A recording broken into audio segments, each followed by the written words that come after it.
तो अपन अभी वापस C plus plus reference variable and type casting पढ़ेंगे, जहाँ पे अपन ने पिछली बार छोड़ा था।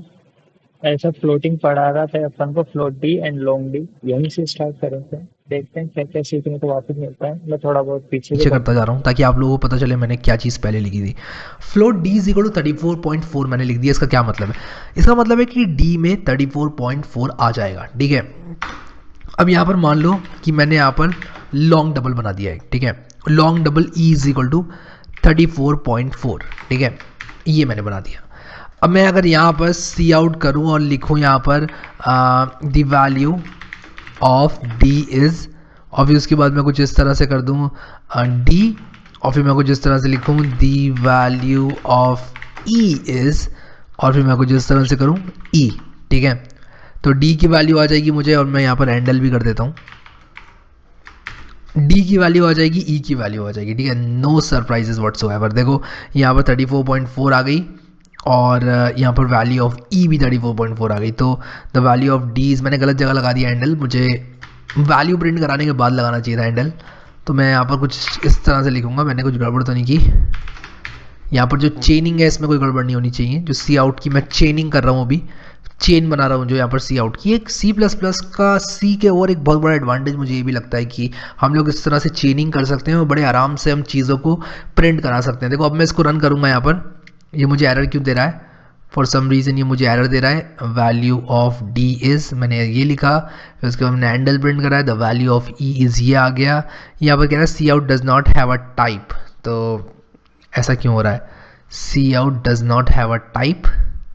तो यहाँ पर जब मैं कोड रनर यूज़ करता हूँ तो कभी कभी जो है प्रॉब्लम हो जाती है। तो मैं क्या करता हूँ, एक स्पेस ऐड करके सेव कर लेता हूँ और तब ये रन हो जाता है। आई डोंट नो ये प्रॉब्लम क्यों आती है, बट अगर आपको भी यहाँ पर ये टैम कोड रनर फाइल करके प्रॉब्लम आए तो यहाँ पर एक स्पेस देके सेव कर लेना। ये इस एक्सटेंशन की प्रॉब्लम है, ये वी एस कोड की भी प्रॉब्लम नहीं है, ये एक एक्सटेंशन की प्रॉब्लम है।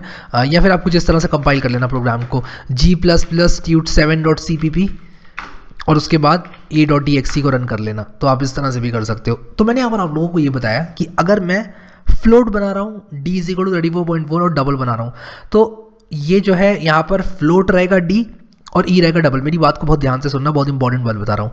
ये फ्लोट रहेगा, ये डबल रहेगा। ठीक है, लेकिन अब क्या होगा अगर मैं इसको किसी फंक्शन में पास कर रहा हूँ, तो इसकी वैल्यू क्या होगी? अगर मैं आप लोगों से सवाल पूछूं कि ये क्या है 34.4, ये एक फ्लोटिंग पॉइंट नंबर है या डबल है?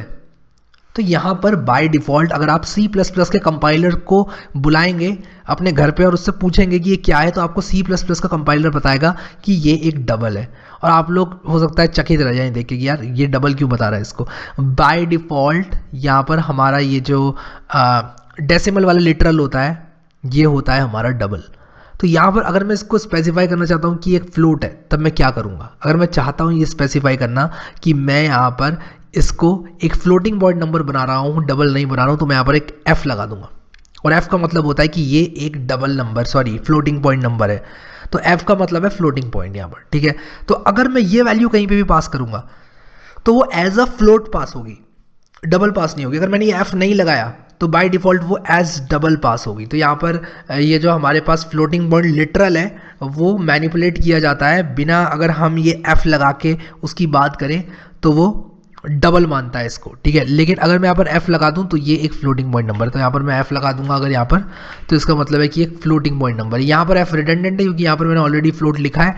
लेकिन अगर मैं इस वैल्यू को कहीं पे पास करता हूँ तो ये जो लिटरल है 34.4 वो एक डबल है, 34.4 एफ एक फ्लोट है। ठीक है, तो इसलिए ज़रूरत पड़ जाती है इसकी। यहाँ पर मैंने सेव नहीं किया, इसको सेव करता हूँ और रन करता हूँ और ये देखो रन हो गया। तो प्रोग्राम का आउटपुट तो नहीं बदलेगा।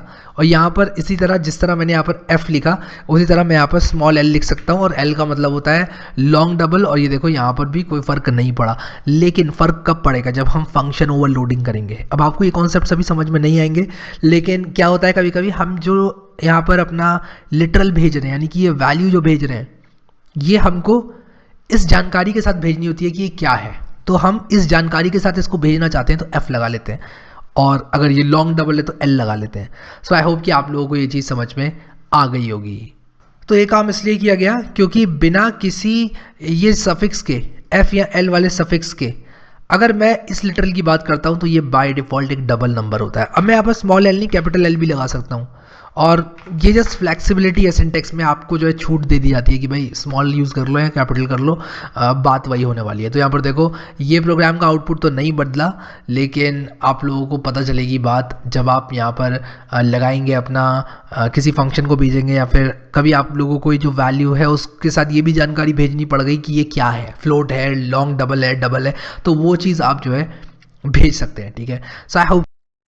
साफ सी तो बात ये है कि ये जो ऐप है वो एक तरीके से इसको डिफाइन करने में मदद करता है। अगर मैं इसको अलग लाइन में लिखता हूँ और सेम टू सेम वैल्यू अलग लाइन में लिखता हूँ तो ऐप लिखना पड़ेगा, वरना वो डबल, एक तरह से वो डबल उसको पढ़ेगा।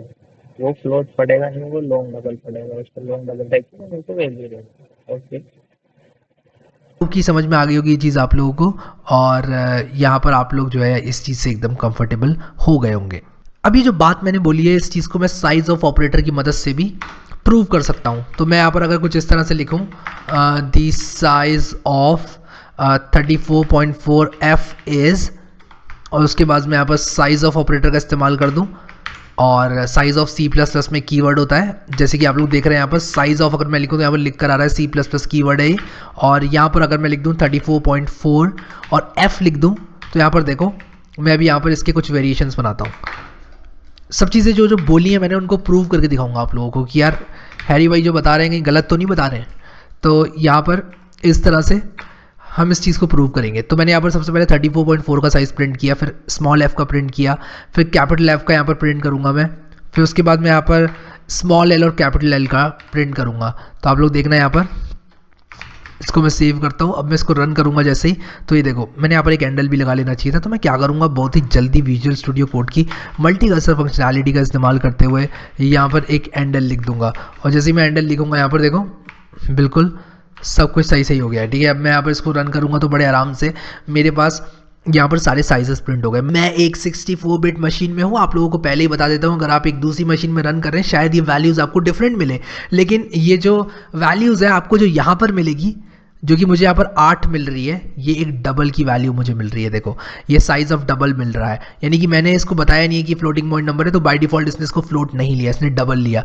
इसको इसने लेकिन देखो फ्लोट लिया। अब देखो यहाँ पर विजुअल स्टूडियो कोड को इंस्टॉल करने का एक बहुत बड़ा मकसद ये भी था कि देखो मैं यहाँ पर एरो कीज लेकर जा रहा हूँ, वो यहाँ पर मुझे बता रहा है फ्लोट है, ये भी फ्लोट है, देखो ये लॉन्ग डबल है, देखो एल से लॉन्ग डबल बन जाता है और बाय डिफॉल्ट ही डबल होता है। ठीक है, सो यहाँ पर आप लोग जो है इन चीज़ों का इस्तेमाल कर सकते हो और बड़े आराम से आप लोग एल और एफ ये इस्तेमाल कर सकते हो। तो एक बहुत ही इंपॉर्टेंट जानकारी, अगर आप सी प्लस प्लस प्रोग्राम्स बना रहे हैं, simple C plus plus programs बना रहे हैं, तब भी ये जानकारी बहुत इंपॉर्टेंट है, और कॉम्प्लेक्स बना रहे हैं तब भी बहुत इंपॉर्टेंट है। जल्दी से इस चीज़ को जल्दी से कमेंट आउट कर देता हूँ और आप लोगों को अब लेकर चलता हूँ एक दूसरे टॉपिक पर, जिसका नाम है रेफरेंस वेरिएबल्स। और ये क्या चीज़ होती है रेफरेंस वेरिएबल्स? बहुत ही सिंपल सी चीज़ होती है। यहाँ पर एक काम करता हूँ, हेडिंग भी डाल देता हूँ ताकि यहाँ पर कोई एक बार अपन ये एक बार कोडिंग करके देख लेते हैं कि अपन को क्या क्या सीखने को मिला यहाँ पे।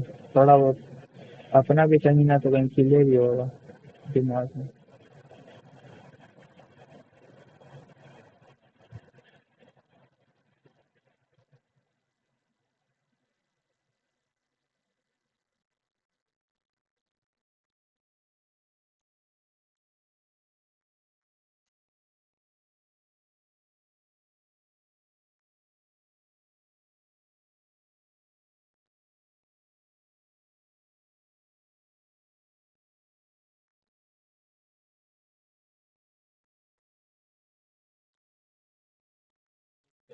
मैंने देख दिया, मैंने लिखा, मैंने इसमें लिखा साइज ऑफ, ये कीवर्ड है, कीवर्ड के लिए अपन यही लिखते हैं इसमें साइज ऑफ डॉट करना का वेरिएबल पे रखिए पॉइंट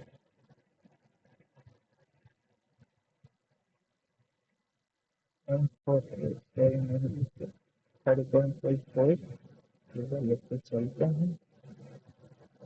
एंगल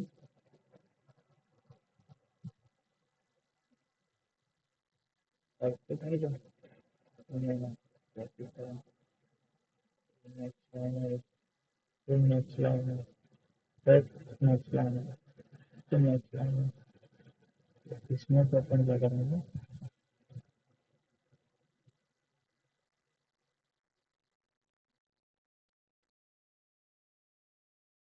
इसमें स्मॉल एफ, इसमें कैपिटल एफ, इसमें इसमें एल,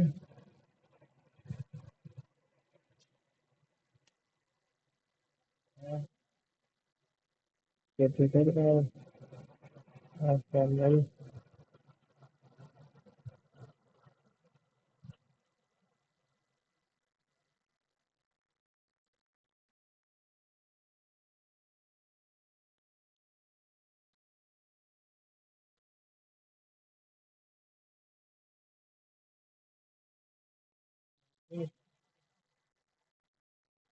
ये आ गया, ये आ गया।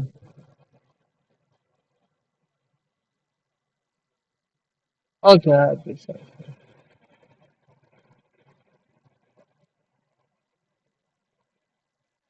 इसमें भी मेरे को थोड़ा सा लिखना चाहिए। Small F, capital F, okay, capital F, sorry, capital F, small F, capital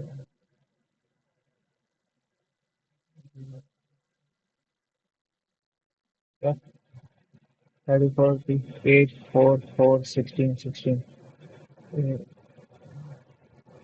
16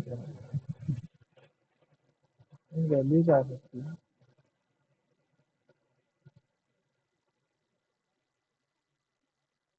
small F और small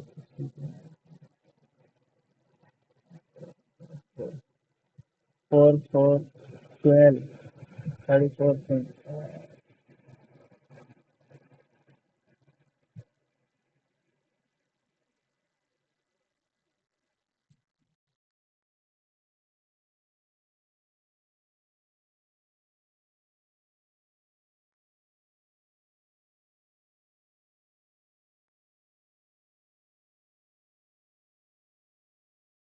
let's see,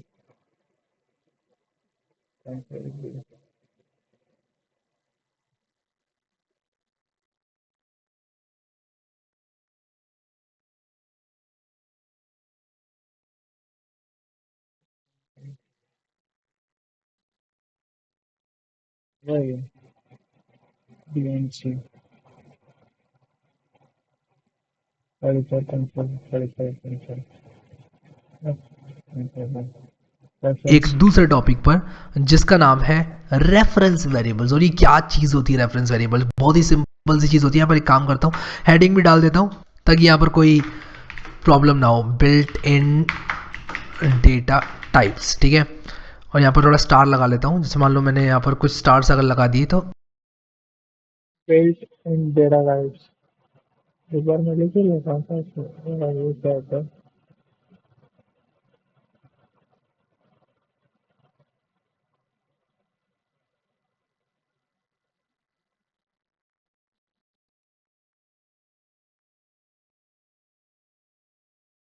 built in data types। पता चल जाएगा कि ये मेरी हेडिंग है, ठीक है। तो यहाँ पर मैंने स्टार्स लगा दिए इस तरह से, और इसी चीज़ को मैं कॉपी करूँगा यहाँ पर। और ये जस्ट मैं आप लोगों के लिए कर रहा हूँ कि ये कोड मैं आप लोगों को देने वाला हूँ डिस्क्रिप्शन में, और डिस्क्रिप्शन में ये कोड आप लोगों को जैसे ही मिलेगा आप लोग इसको रेफ़र कर सकते हैं, ठीक है। यहाँ पर मैं लिख देता हूँ लिटरल्स, ठीक है। यहाँ पर लिटरल्स, यहाँ पर लिख देता हूँ फ्लोट, डबल एंड हमारा लॉन्ग डबल लिटरल्स, ठीक है। ये यहाँ पर जानकारी बहुत ज़्यादा इंपॉर्टेंट थी। अब हम रेफरेंस वेरिएबल्स की बात करेंगे, तो यहाँ पर रेफरेंस वेरिएबल्स लिख देता हूँ। अब ये रेफरेंस वेरिएबल्स क्या चीज़ होती है? एक बहुत ही सिंपल सी चीज़ होती है, और एक बहुत बड़ी चीज़ जो है वो बिल्कुल भी नहीं होती है। रेफरेंस वेरिएबल का मतलब होता है, जैसे मान लो आपने सम नाम का एक वेरिएबल बनाया और आप ऐड को भी वही कहना चाहते हो, ठीक है। अब इस बात का क्या मतलब है? जैसे मान लो कि एक इंसान है जिसका नाम, क्या बोला इसने, मानो कि का एक वेरिएबल बनाया और आप ऐड को भी वही कहना चाहते हो, ठीक है। अब इस बात का क्या मतलब है? जैसे मान लो कि एक इंसान है जिसका नाम शुभम है, ठीक है। अब शुभम को उसके पापा शुभम पुकारते हैं, उसकी मम्मी उसे शुभ पुकारती हैं, और उसके जो पड़ोसी हैं वो उसको मान लो डुग्गू पुकारते हैं। अब जैसे रोहन दास है, रोहन, उसके पापा मान लो उसको मोंटी बुलाते हैं, ठीक है, मोंटी बुलाते हैं। और मैं ये एग्जांपल हटा देता हूँ, अपना ये एग्जांपल काफ़ी है। मोंटी बुलाते हैं उसके पापा, और स्कूल में उसको रोहू बुलाते हैं सब लोग, और वो अपने आप को क्या पुकारता है, डेंजरस कोडर। लेकिन है तो एक ही इंसान ना, अलग अलग इंसान तो नहीं है। तो बस यही करते हैं रेफरेंस वेरिएबल्स। तो हम लोग अगर अपने प्रोग्राम में किसी वैल्यू को दो अलग अलग रेफरेंस से पुकारना चाहते हैं, दो अलग अलग रेफरेंसेस को पॉइंट कराना चाहते हैं सेम वैल्यू में, तो यहाँ पर हम क्या करते हैं, रेफरेंस वेरिएबल का इस्तेमाल करते हैं। और ये चीज़ किस तरह काम करती है देखते ही आप लोगों को समझ में आ जाएगा, ठीक है। तो एक सेकंड एक सेकंड, लेकिन है तो ओके एक ही इंसान ना, अलग अलग ओके इंसान तो ओके नहीं है। तो बस यही करते हैं रेफरेंस वेरिएबल्स। तो हम लोग अगर अपने प्रोग्राम में किसी वैल्यू को दो अलग अलग रेफरेंस से पुकारना चाहते हैं, दो अलग अलग रेफरेंसेस को पॉइंट कराना चाहते हैं सेम वैल्यू में, तो यहाँ पर हम क्या करते हैं, रेफरेंस वेरिएबल का इस्तेमाल करते हैं। और ये चीज़ किस तरह काम करती है देखते ही आप लोगों को समझ में आ जाएगा, ठीक है। तो यहाँ पर हम क्या करेंगे, हम यहाँ पर सबसे पहले तो यहाँ पर मैं बनाऊंगा एक float, this is equal to 455। This तो अपना कीवर्ड होता है, सी प्लस में यूज़ नहीं कर सकते इसका नाम। तो मैं एक काम करता हूँ, दैट का इस्तेमाल करता हूँ, या वेरिएबल वेरी का इस्तेमाल करता हूँ, ठीक है। और यहाँ पर मैंने वेरिया बना दिया, या ABCD भी ले सकते हो। दिस दैट क्या होता है? 55, दिस तो अपना कीवर्ड होता है, सी कीवर्ड होता वेरिया है, बना दिया, या ABCD भी ले सकते हो। ABCD मैंने ऊपर ऑलरेडी यूज़ कर लिया है, इसलिए XYZ यूज़ कर लो। नाम आप कुछ भी यूज़ कर सकते हो, बस कोई कीवर्ड यूज़ मत कर लेना, और किसी नंबर वगैरह से चालू मत कर देना, ठीक है। तो यहाँ पर मैंने ऑलरेडी बता रखा था क्या क्या वो रूल्स हैं जो कि अप्लाई होते हैं अगर आप लोग एक वेरिएबल बनाना चाहते हैं C++ के अंदर। तो float x is equal to मैंने 455 कर दिया। अब अगर मैं यहाँ पर सी आउट लिखना चाहूँ x, तो कोई सरप्राइज नहीं है कि 455 प्रिंट हो जाएगा, ठीक है। लेकिन अगर मैं चाहता हूँ कि y भी x को ही पॉइंट करे, यानी कि y और x एक हो जाए, तो मैं यहाँ पर लिख सकता हूँ फ्लोट m% y, और फिर लिख दूंगा इज इक्वल टू x। इसका मतलब ये हुआ कि मैं y को एक रेफरेंस बनाना, वेरिएबल बनाना चाहता हूँ जो कि x को पॉइंट करता है। और यहाँ पर अगर मैं सी आउट y कर दूंगा, अभी मैं यहाँ पर हैंडल भी कर देता हूँ, कन्फ्यूजन्स क्लियर हो जाएंगे। तो यहाँ पर क्या होगा, आप लोगों को मिलेगा 455, क्योंकि y जो है वो क्या कर रहा है, एक रेफरेंस वेरिएबल बन चुका है।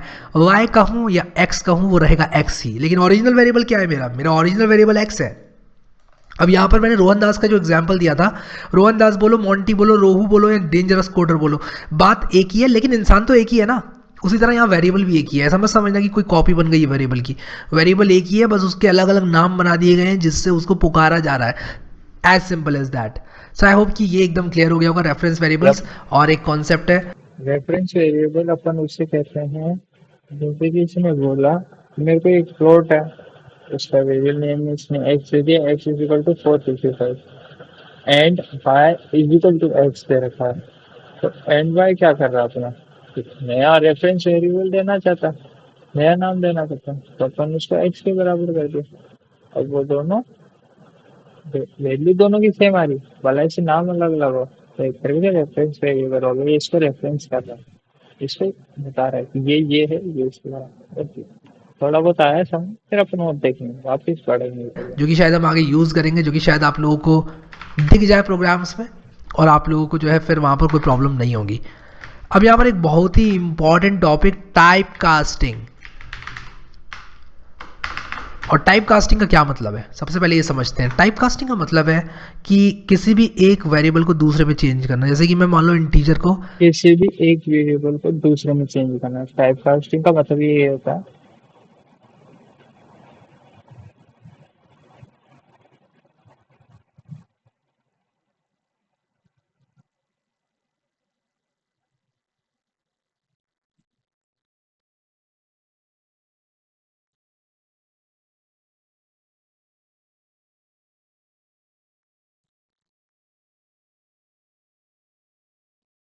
किसी भी एक वेरिएबल को दूसरे में चेंज करना, एक बार मैं लिख लेता हूँ फिर वापस। हाँ, फ्लोट में कन्वर्ट करना चाहता हूँ, तो मैं टाइप कास्टिंग कर सकता हूँ। मान लो मैंने int a is equal to 45 लिखा। 45 अब मैं यहाँ पर सी आउट अगर a कर दूंगा, मैं यहाँ पर ये भी लिख देता हूँ, the value of a is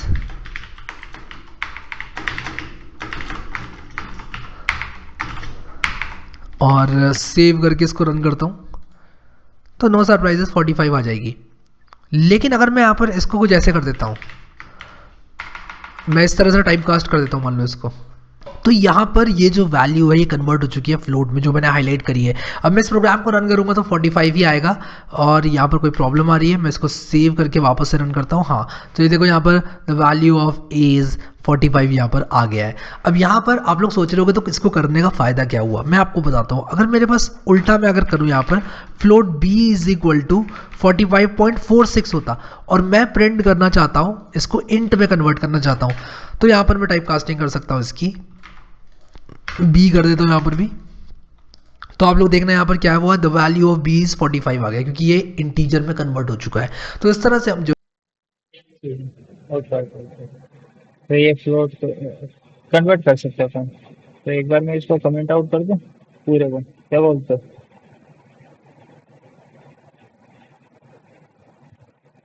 इतना क्यों लिखना जब साफ साफ कह रखा है।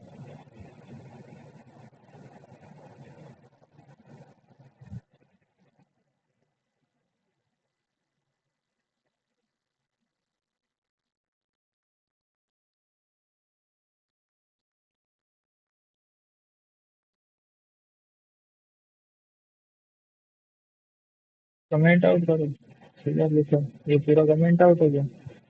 मैंने बोला इंट, सॉरी सॉरी सॉरी, मैंने बोला इंट ये वेरिएबल है, इसकी मैंने वैल्यू ले ली 45।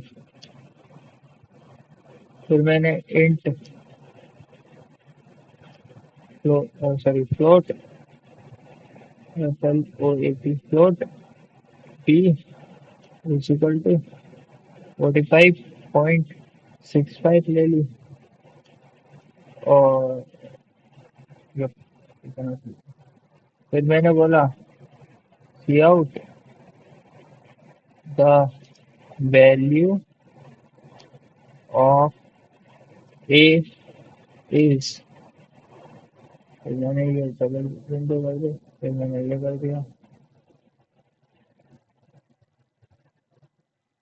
या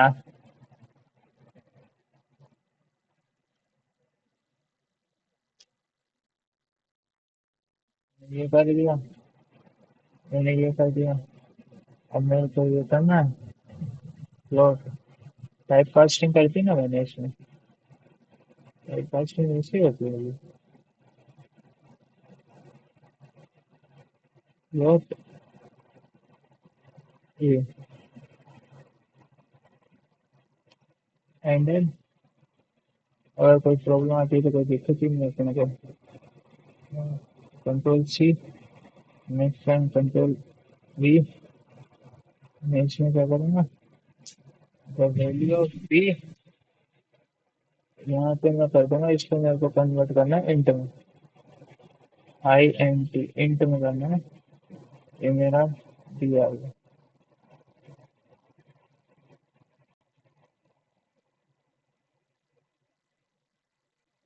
हाँ, फ्लोट में करते रहा है वैसे, मगर फ्लोट में वैल्यू नहीं दे रहा मेरे को, इसमें तो वैल्यू आ रही है।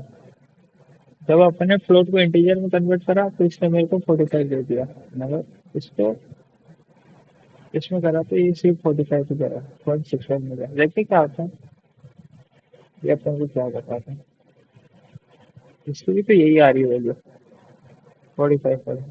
जो है टाइप कास्टिंग कर सकते हैं। अब यहाँ पर सी प्लस प्लस के अंदर आप टाइप कास्टिंग कुछ इस तरह से भी कर सकते हो।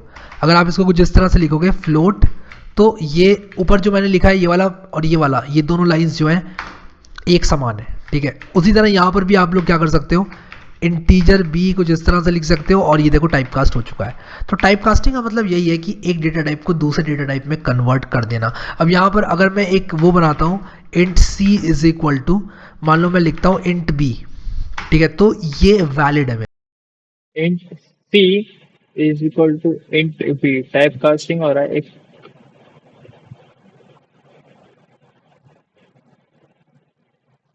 मेरा, ठीक है। तो मैं इसको अगर रन करूं तो यहाँ पर देखो यहाँ पर द वैल्यू ऑफ सी भी मेरा वही आ जाएगा। अगर मैं यहाँ पर इसको इंट सी को मैं यहाँ पर करूँ इंट बी, तो इस तरह से जो है मैं अपनी सी के अंदर बी की इंटीजर वैल्यू को ला सकता हूँ। So I hope this make sense आपको। सी के अंदर भी अपन बी की वैल्यू ला, तो थोड़ा बहुत कंफ्यूजन हुआ मेरे को, मैंने कि लाया कैसे इसलिए कि मेरे पास इंट बी दे रखा है, बी दे रखा है, तो यहाँ पे मैंने इंट सॉरी मैंने एक अलग ही वेरिएबल ले लिया सी, मैं यहाँ पे ले रहा हूँ बी।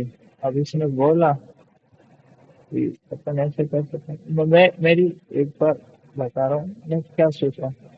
अपन ने दिया the value of A is float करा मैंने, उसका मेरे को वैल्यू दे दी 45, और जो मेरा दूसरा था फ्लोट की वैल्यू थी मेरे को इंटीजर में चाहिए थी, तो मैंने ये करवा दिया इंट लिख के, उसने मेरे को कन्वर्ट करके दे दिया बी, आ गया मेरे पास 45 इंटीजर में आ गई वैल्यू।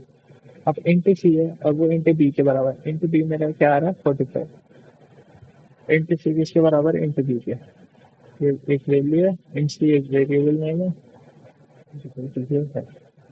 तो वो मेरे को 45 से चाहिए। तो ऐसे कंफ्यूजन होता रहता है मेरे को, ये देखना पड़ता है मेरे को, ये वैल्यू क्यों नहीं दे रहा एमसी की वैल्यू, इसको मैं सी प्लस प्लस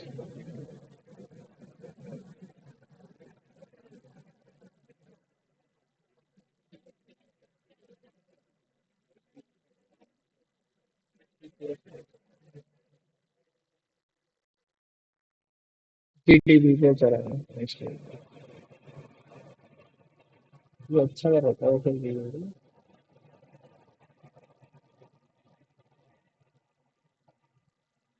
तो इसकी ग्लोबल वेरिएबल से मतलब ही नहीं है अपन को।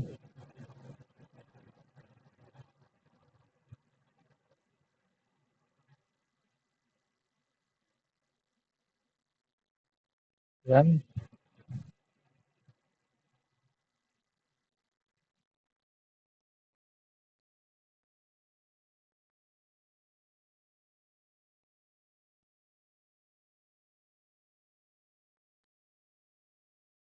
समझ में आ गया होगा। अब यहाँ पर एक चीज़ दिखाता हूँ आप लोगों को।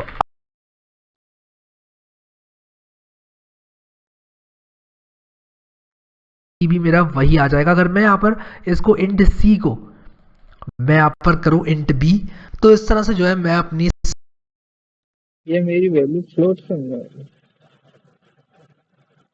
ओके ओके ओके ओके, अब आया मेरे को समझ में कि गलती क्या कर रहे हैं अपन। अपन ने कंपाइलर में ये कर रखा है और यहाँ पे ये लिख रखा है, अगर मैं कंपाइलर से ये हटा के ये करता हूँ, कंपाइलर क्या सॉरी कोडिंग में ये मिस्टेक कर रखी है। अब रन करके देखते हैं। हाँ, वही बात हो गई यार, ये आ गया।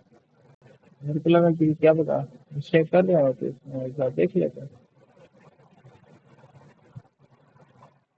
सी के अंदर बी की इंटीजर वैल्यू को ला सकता हूँ। So I hope this make sense, आपको समझ में आ गया होगा। अब यहाँ पर एक चीज़ दिखाता हूँ आप लोगों को। अगर मैं यहाँ पर सी आउट करूँ और मैं लिखूँ द एक्सप्रेशन इज, और उसके बाद मैं यहाँ पर कैपिटल कर देता हूँ, मैं यहाँ पर सारी की सारी जगह एंडल लगा देता हूँ, क्योंकि एंडल लगाने से ना थोड़ा सा अच्छा दिखता है प्रोग्राम। ये कर दिया मैंने। अब मैं यहाँ पर क्या करूँगा, मैं एक एक्सप्रेशन लिखूंगा यहाँ पर a प्लस बी लिखूंगा, और उसके बाद आप लोगों को दिखाऊंगा a plus int of B, और फिर आप लोगों को दिखाऊंगा a प्लस ये वाला इंट ऑफ बी। तो यहाँ पर इसका आउटपुट क्या होगा, ये सबसे पहले मैं आप लोगों से पूछना चाहता हूँ इस वीडियो को पॉज करके। ए प्लस बी 45 40 40 80 80 90 90.46, इसका हो सकता है ये 90.46।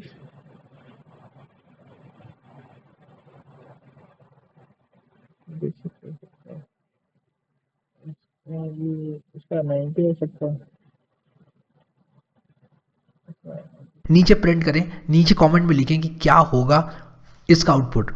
तो a प्लस बी अगर आप लोगों ने सही निकाला तो वैल्यू आनी चाहिए 45 प्लस 45 90.46, फिर आनी चाहिए यहाँ पर 45 प्लस 90 45 90, और 90 90 दोनों की आ जाएगी, तो 90.46 90 90। तो मैं इसको अगर रन करूँ तो यहाँ पर देखो 90.46 आई, मैंने यहाँ पर एंडल नहीं लगाया, यहाँ पर भी लगाना चाहिए था, बट जो वैल्यूज़ है वो मेरी नीचे दिखाई दे रही है, आप लोग जैसे कि देख सकते हैं। तो यहाँ पर मैं एंडल लिख देता हूँ और यहाँ पर देखो 90.46, फिर से रन करता हूँ इसको, तो ये देखो 90.46, 90 और 90, ऐसा क्यों हुआ? ये तो इसके भी नहीं रहा था वैल्यू। मैं खुद ही मतलब मैं कर रहा था कि इंटू सेम भी कर रहा था। अगर वो वैल्यू एकदम सेम दे देगा। एक बार मैं भी करके देख लेता हूँ। सी out.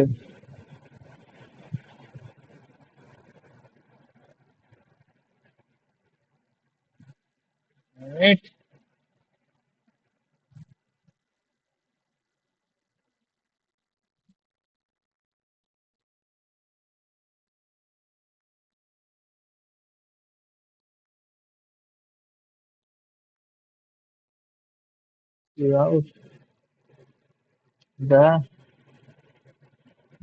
expression is the expression of, मैं करता हूँ यहाँ पे लेके चलता हूँ, A plus B equal to and L. ये मैं कॉपी कर रहा हूँ, ये नेक्स्ट लाइन है, ये फिर मेरी नेक्स्ट लाइन है। अब इसमें मैं क्या कर रहा हूँ, ए प्लस बी से नहीं कर रहा हूँ, by expression of int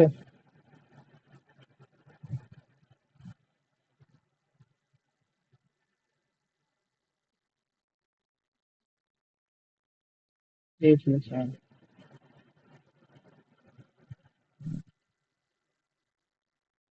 the expression of int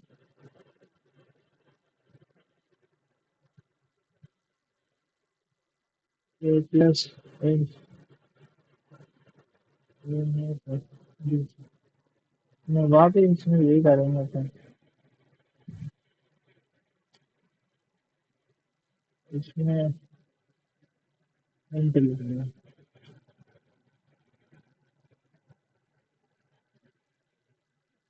1926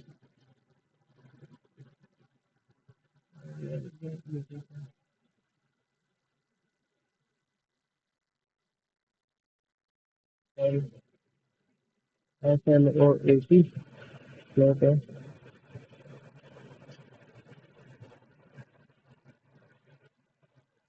A plus B 90.65। Yup, अपन ने मेरा इंट ए था उसको मैंने फ्लोट में कन्वर्ट करा तो ये आ गया, तब आ गया, समझ में आ गया।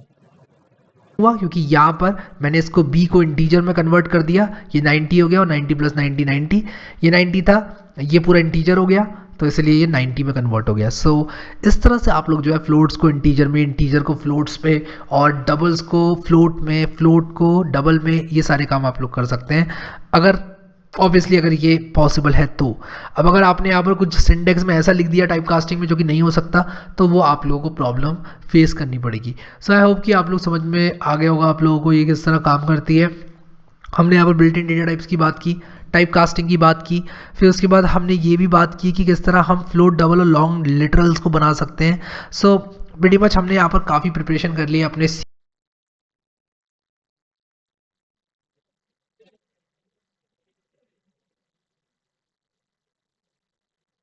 हाँ ये तो है, ठीक है,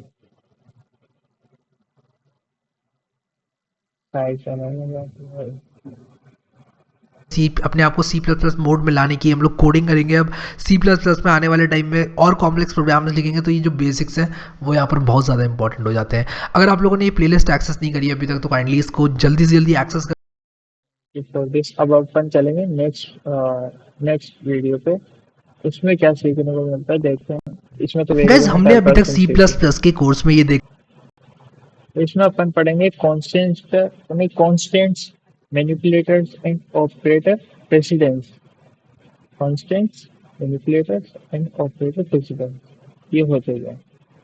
ओके, अभी के लिए अपन यहीं तक पढ़ेंगे, अब मैं इसको अगले पार्ट में देखूंगा। अभी क्या इससे यहाँ पे अभी तो मैं क्लास में बैठा हूँ, ओवर होते तो मैं कहूँगा वापस बात। देखते हैं।